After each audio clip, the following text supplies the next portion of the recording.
reopening the Epstein case in one state. Now, law enforcement in New Mexico are searching a sprawling ranch there, formerly owned by convicted sex offender Jeffrey Epstein. The ranch is coming under renewed scrutiny because of details in newly released FBI files.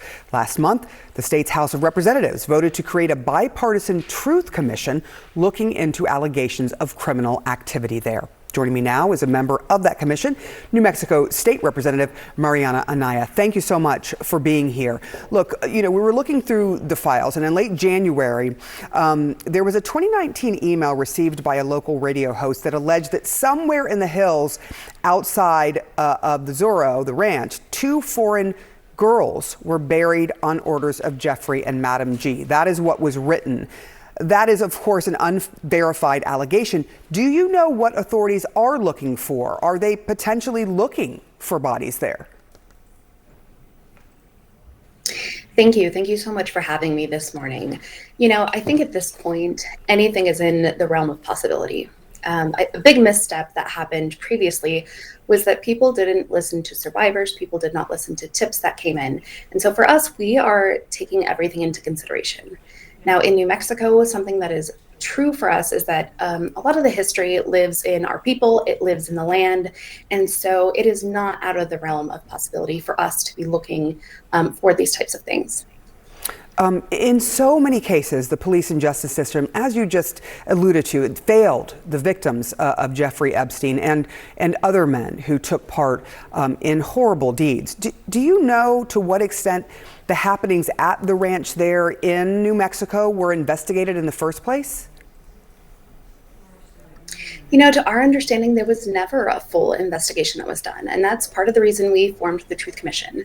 We're actually working really closely with the New Mexico Department of Justice, which of course is the prosecutory arm. We are the investigatory arm, and we know that not everything is going to rise to the level of a crime, but we do know that as a Truth Commission, we want to be sure that we are telling the entirety of the story. Right? What does it mean for an entire community to have this happening in their own backyard? What does it mean to take responsibility for that? What does it mean for the state to take responsibility for any mishappenings? And what does it mean to hold people accountable for their crimes? And so we're working together with the Department of Justice here in New Mexico to make sure that that happens. I want to ask you about that because other countries are making arrests. We saw the arrest of former Prince Andrew. We're seeing resignations of very powerful people. In your investigation, do you see any chance that the same will happen here in the U.S.? It's a possibility. I think at the federal level, there is so much disappointment in the fact that there hasn't been action taken. But here in New Mexico, we're really proud that we are leading the way. We are saying, we believe that there is truth in what the survivors are saying, and we're here to investigate it. Jeffrey Epstein's longtime accountant testified before the House Oversight Committee today as Congress is seeking answers on how the late sex trafficker accumulated his wealth and how it was used for illegal activities. Richard Kahn managed Jeffrey Epstein's vast finances and investments. He's the co-executor of Epstein's estate, and he told lawmakers today that he didn't know the extent of Epstein's crimes until after his death. It's pretty notable testimony given the various cases against Jeffrey Epstein and all the public detailed reporting about his crimes while he was very much still alive. Kahn also testified, quote, that we tracked the expenditures as meticulously as possible, including gifts by Epstein to women and men. The gifts represent a very small fraction of his spending. I did not see them as red flags for abuse or trafficking. My source tonight is a member of the House Oversight Committee, Congressman Ro Khanna, Democrat of California. And thank you, sir, for being here. First off, do you believe him when he says he didn't know about this when Jeffrey Epstein was alive? I don't know, but what I will say is he wasn't very forthcoming about other men who may have been involved in the abuse. At one point, he said, look, there were hundreds of survivors who were paid settlements, and there were people other than Epstein and Maxwell involved because the survivors said that. But beyond that, he really was not that forthcoming. So there's been some confusion tonight or back and forth with the House Oversight Committee and the Republicans on your committee that I'm hoping you can clear up. They say you were trying to have a gotcha moment about President Trump in regards to a question that you asked, that the accountant was not referring to a Trump accuser when he was talking about a settlement the Epstein estate had paid. Can you explain what happened? So I asked about the woman who has alleged that Donald Trump raped her when she was 13. Now, as we know, the FBI released one of those witness interviews first. They didn't release 3 of the witness interviews. I pushed for that, as did Thomas Massie. Then they released the other 3 to comply with Thomas Massie and my law. I have no idea whether those are true or not. One of the things her attorney has said is that she was paid a settlement from the Epstein estate. So I said, this Jane Doe 4, and I made the actual case number, and I said, you know, did the Epstein estate pay this survivor? And the lawyer took a brief pause, and he said, can I just confirm to make sure we're talking about the right person? I said, this is the person who has accused President Trump of rape. And then the con said, yes, that person was paid.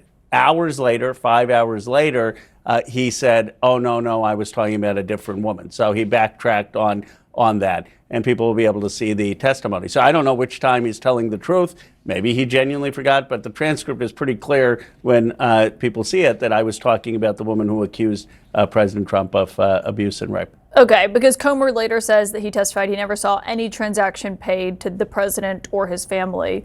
In terms of what we'll see in this, what were your other takeaways from his testimony? Did you learn anything that you believe helped this investigation? The biggest takeaway is that how many people were financially involved with Epstein at a significant level. 2 people who we allegedly already know, Les Wexner and Leon Black. And I just have to say this because I was up at Dartmouth at the invitation of the university president. Dartmouth still has Leon Black up on their buildings. That is appalling, given all that has come out. And they need to remove that, and there needs to be accountability for some of these men who have very serious allegations of having abused or raped young girls. And so, you know, he also talked about the Rothschilds being involved and a lot of information about other people who had deep ties allegedly to Epstein. What do you make of what we know of Kahn's testimony today? Thanks for having me on, Jake. So Richard Kahn is a supremely important figure in Jeffrey Epstein's life. He was his personal accountant for a long time. He sort of held the keys for all of his financial accounts, for all his different legal entities, his holding companies, for everything.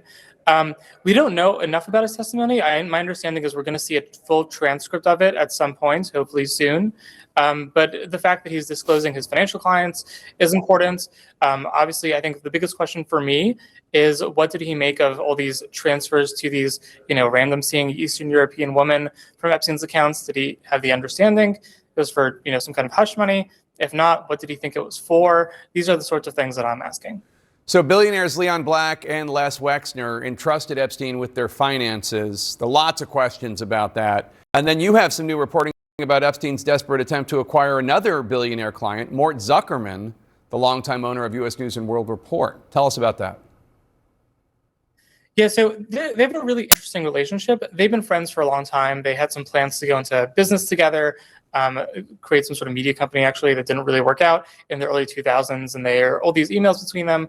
They're constantly having dinners. They seem to be good friends. And then in around 2013, Mort Zuckerman's health was declining.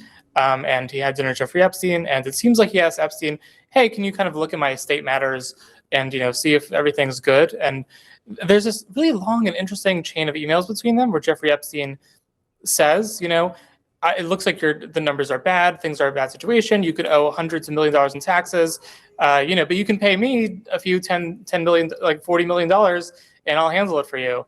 And, at the end of the day, Mort Zuckerman didn't decide to hire him and take his advice. And at that point is where Jeffrey Epstein gets really aggressive and nasty and very much trying to land him as his client.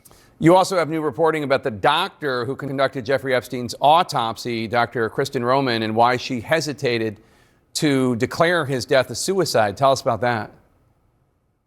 So this has been one of these long-standing mysteries about Jeffrey Epstein. Kristen Roman is the doctor who conducted the autopsy, and we've known from Michael Baden, who's this other forensic pathologist hired by Jeffrey Epstein's brother, that he believed the death was a homicide. But we didn't know for a long time what Kristen Roman, who actually did the autopsy, thought. But she gave an interview with the Inspector General of the Justice Department a few years ago, and now we finally have the transcripts, and we understand why she was initially undetermined about whether it was a homicide or suicide. She basically said that from the beginning it was pretty clear-cut it was a suicide in her professional opinion, but she hesitated because it was such a high-profile case, and for no good reason, in my opinion. This opinion was withheld from us for several years. But it's very interesting to see how she goes through the bones broken in his neck and all these sorts of things, and how she says this is consistent with her opinion that it was, in fact, a suicide and not a homicide. What stood out to you most from the testimony of his former accountant, Richard Kahn, that you guys heard from yesterday? Yes, sir. Well, he's the fifth person that's come forward and said that President Trump was not involved in any of this nonsense on the island or horrible, horrific acts that took place. And also, I think you need to realize, too, that everybody says that Epstein was employed by one specific group, but I think he was just any willing provider. He operated a very in-depth rape ring. I hate calling it a sex ring because adults and children is not sex. That is rape, and it needs to be called that. And I think he negotiated stuff with other groups. And I think that's why you saw, let's see, there was at least 64 companies or financial entities that manage Epstein's money. That's not the way a normal person does it unless they're trying to hide something. And that's exactly what he did. And he did a pretty dadgum good job of it. And so I think this is layers of an onion, and I don't think we're there yet. I think we need to keep digging and get to the bottom of this, because I think this is also the tip of the iceberg of this going on in our world. I just left our internet crimes against children wing here in Knoxville, Tennessee. And again, I was in the state legislature, and I was able to get $5 million to fund it all across the state. And it's just a drop in the bucket of what's really going on in this world with these deviants. And I honestly, I think we need to send them to hell as fast as possible and get to everybody who's involved with this and is guilty, because this isn't going away, and we need to start addressing it. But we need to quit. We need to start thinking about what's going on in our own dadgum backyards, Wolf, because that's where it's happening. And it's a dangerous situation.